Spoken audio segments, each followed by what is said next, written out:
Ladies and gentlemen, I remember a time when we actually had leaders in the White House who actually believed in science. And of course, we know that climate change is no longer an academic question.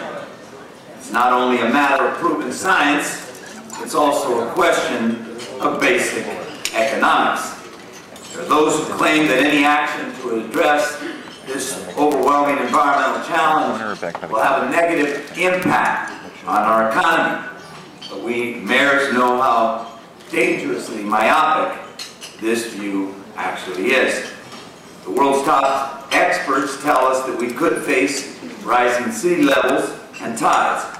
Under the most dire scenarios, my city's most prized assets could be subsumed in seawater. The Port of Los Angeles and Los Angeles International Airport. Progress. It's time to drive toward the future with a vision of transforming our metropolitan areas into livable cities.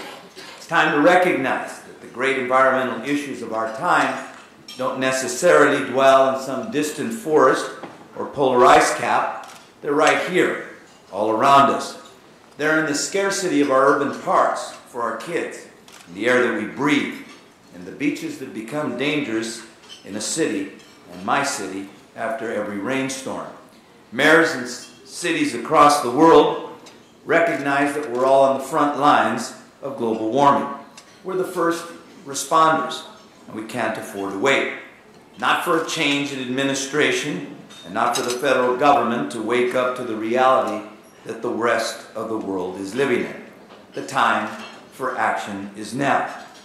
Yesterday, I unveiled the Green LA, an action plan to lead the nation in fighting global warming.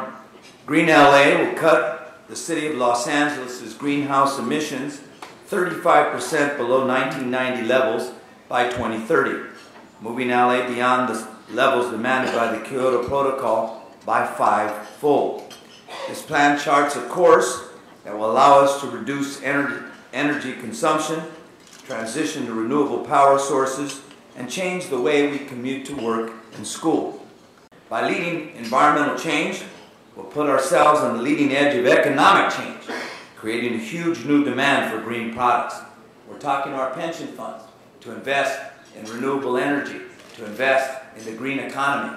We're working to cite new green economy businesses in the part of the city that's been left behind, South Los Angeles, a part of the city that is people rich but resource poor.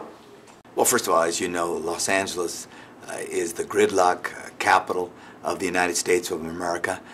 It's also the capital of city of dirty air and smog. It's the quintessential city of sprawl, which means most of our housing is in the outer core and the jobs in the inner core. A city that has over-relied on the single passenger automobile to the detriment of a built-out public transportation system. So this issue of global climate change and the challenges we face as big cities is an issue that's particularly important to the city of Los Angeles. We have an LA River Master Plan, 52 miles of river, creating an emerald necklace along that river. We've invested $100 million, and when we're over investing in this initiative, we'll have spent some $7 billion. We currently recycle 62% of our trash, more recycling than any big city in the United States of America. Our goal is to be at 70% recycling by the year 2015.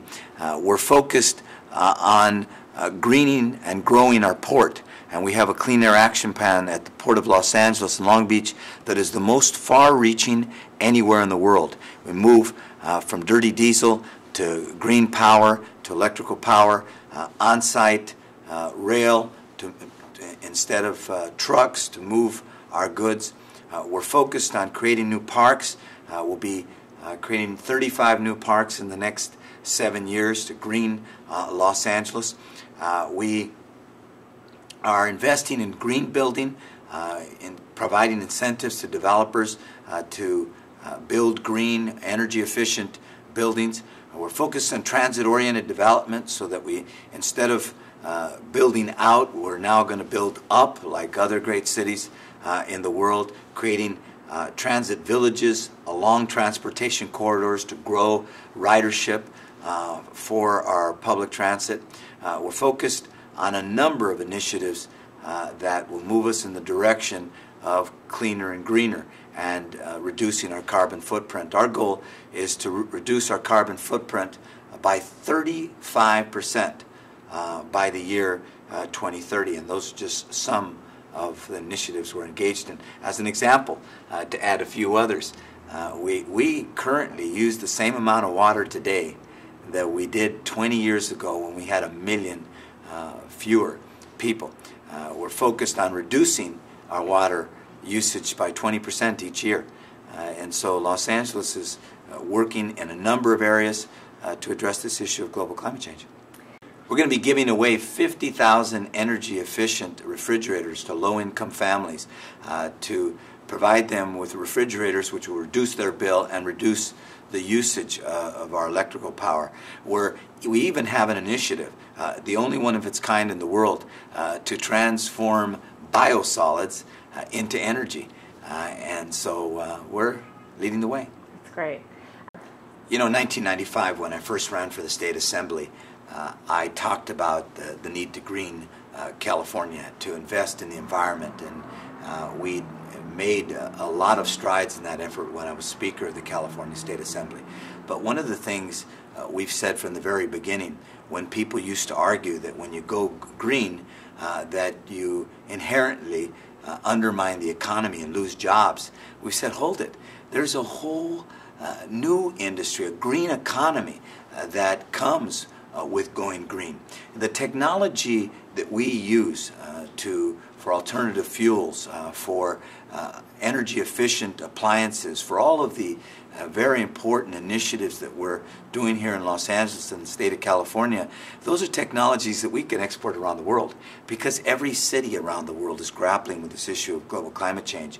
So there's a real opportunity to address the green economy. One of the things that we're doing is we're looking at our pension funds and identifying ways to invest our pension funds in the green economy, citing green businesses in parts of the city that have been left behind, where manufacturing is left, and there's a great opportunity to provide good jobs, jobs that pay a decent wage, a living wage, jobs that have health care, and jobs that are part of the green economy.